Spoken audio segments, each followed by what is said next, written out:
Cái bánh của mình nó xốp nè. Xin chào cô bác anh chị và các bạn. Hôm nay mình chia sẻ công thức bánh bông lan 2 trứng. Với công thức này thì mình làm bánh nguyên trứng luôn, không cần phải tách lòng. Chị em nào mới tập làm bánh thì cũng sẽ dễ dàng hơn. Cái bánh của mình nó xốp ngon quá chừng luôn á. Cô bác anh chị và các bạn thấy thích thì cùng làm nha. Phần nguyên liệu để mình làm món bánh này thì mình có 10g dầu ăn và 10g sữa tươi. Dầu ăn sữa tươi thì mình để chung một chén luôn. Mỗi một thứ có 10g mà, cho nên nó là mình để chung luôn. 2 cái trứng gà. Trứng gà này mỗi một trứng là 60g. 50g đường cát, 60g bột mì số 8, một chút xíu vani để cho bánh mình nó được thơm. Hôm nay thì mình làm loại bột mì này. Cô bác anh chị mua bột thì mình coi ở trên cái bao bì của cái bọc bột nè, có ghi rõ cái hàm lượng protein của bột á. Mình làm bánh bông lan thì mình chọn cái loại bột mì nào mà có protein thấp thì cái bánh của mình nó mới nhẹ, nó mới xốp. Thành phần nguyên liệu thì mình sẽ để ở bên dưới video trong phần mô tả để cho cô bác anh chị dễ chuẩn bị nha. Bánh hôm nay thì mình không có tách lòng, mình làm bánh nguyên trứng luôn. Mình cho 2 trứng vô trong tô.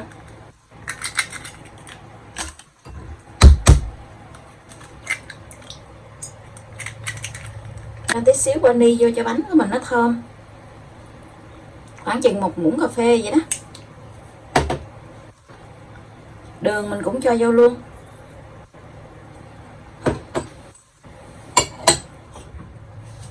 Giờ thì mình sẽ đánh bông cái trứng này lên. Cái máy mình 6 số thì mình đánh ở số 4 nha.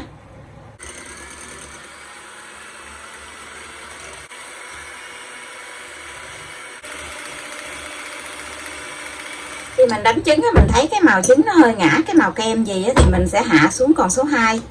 Và mình tiếp tục đánh nha. Khi đánh trứng thì cô bác anh chị mình nó xay cái tô gì nè, để cho xung quanh của cái thành tô nó đều hết á. Chứ mình đánh nó chính giữa không thì ở bên hông gì nè, tí nữa đường với lại trứng nó không có đều.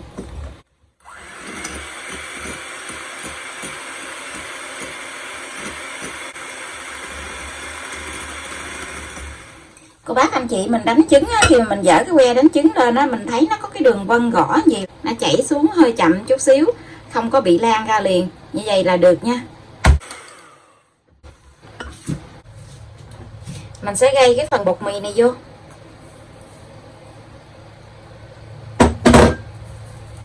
Mình làm cái bánh này nhỏ đó, mình làm cái bánh này chỉ có 2 trứng thôi, có 60g bột thôi, cho nên nó là mình gây một lần một mình trộn.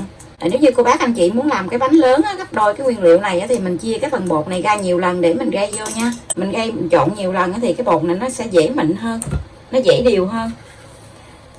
Giờ thì mình sẽ dùng cái muỗng dẹp vậy nè, mình trộn mình cứ hất từ bên dưới lên vậy. Mình trộn cho nó nhẹ tay á, mình trộn mạnh quá nó sẽ bị bể bọt bóng á. Cái bánh của mình khi nướng nó sẽ bị xẹp. Khi mình trộn bột gì cô bác anh chị mở lò nướng lên để cho cái lò mình nó nóng trước 10 phút nha.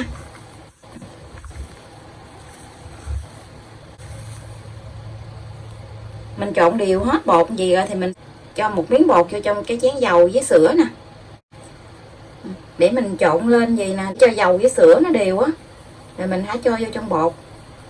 Vậy thì nó sẽ đều hơn, nó không có bị chìm dầu với lại sữa xuống dưới cái đáy tô. Mình cho hết vô trong cái tô bột. Mình trộn lại một lần nữa cho nó đều hết cái phần sữa với lại dầu ăn nha.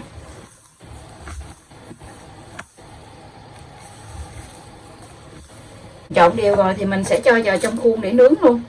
Cái khuôn hôm nay là khuôn 15, khuôn đáy rồi mình lót một miếng giấy nến ở bên dưới vậy nè. Xung quanh nó thì mình thoa dầu. Tại khuôn nướng của mình bây giờ nó không có chống dính á, cho nên nó là mình thoa một lớp dầu vô. Mình cho hết cái phần bột này vô.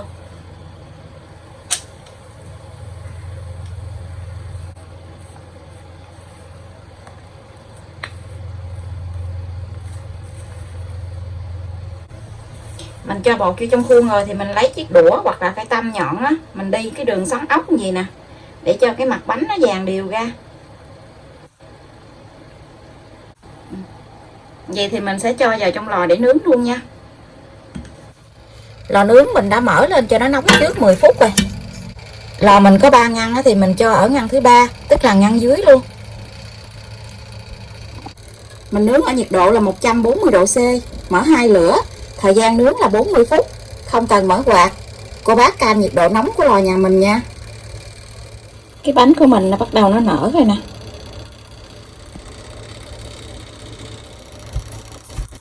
Bánh mình bây giờ đã nướng được 30 phút rồi. Cái mặt bánh nó nổi lên đầy cái khuôn luôn. Nhìn đẹp quá chừng luôn á. Công thức này cái khuôn 15 là vừa luôn. Bánh mình đã nướng xong.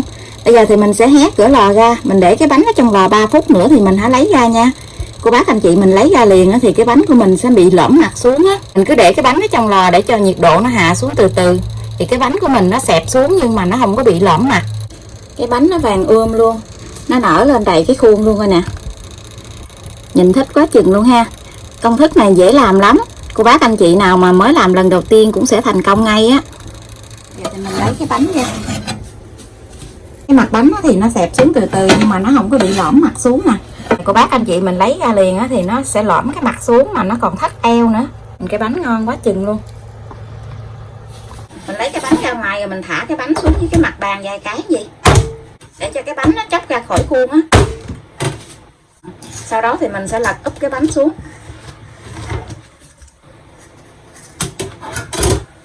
Mình lấy cái dĩa lưới gì nè, mình lật úp cái bánh xuống. Mình để cho cái bánh nó nguội tí xíu thì mình hãy lấy ra nha. Mình thấy cái bánh của mình đã nguội vậy nè. Mình để cái bánh nãy giờ nhưng mà nó không có bị lõm mặt luôn. Cái mặt bánh nó không có bị lõm xuống nè. Cái đường sọc này là do cái miếng dĩ của mình úp lên á, nó nổi lằn. Giờ mình lấy cái bánh ra, mình dùng cái dao á, mình gọt cái đường khuôn gì để mình lấy cái bánh ra.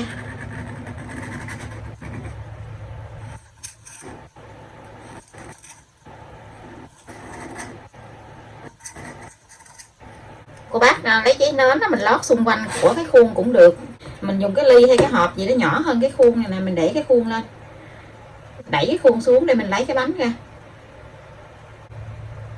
Cái bánh của mình nè, quá chừng ngon luôn ha. Mình để nó nguội nãy giờ rồi đó mà nó không có bị lõm mặt nè, cũng không có bị thắt eo luôn.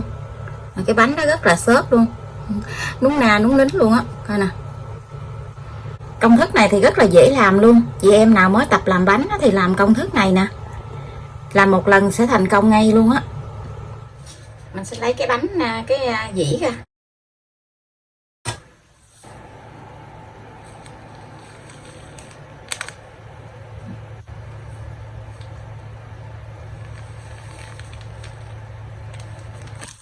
Cái bánh nó rất là xốp luôn á.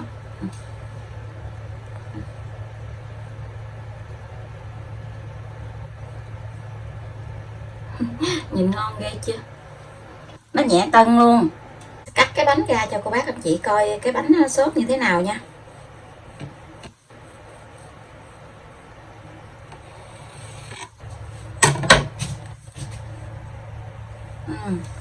Coi nè.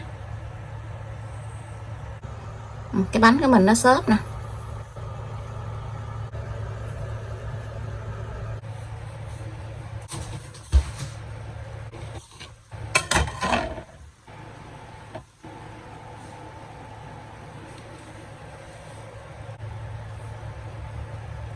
Công thức này thì rất là dễ làm luôn. Chị em nào mới tập làm lần đầu tiên thì làm công thức này nè, chắc chắn là sẽ thành công ngay lần đầu luôn á. Bây giờ thì mình xin chào tạm biệt. Hẹn cô bác anh chị và các bạn lại video tiếp theo. Cảm ơn cô bác anh chị và các bạn đã xem video của mình. Xin chào và hẹn gặp lại.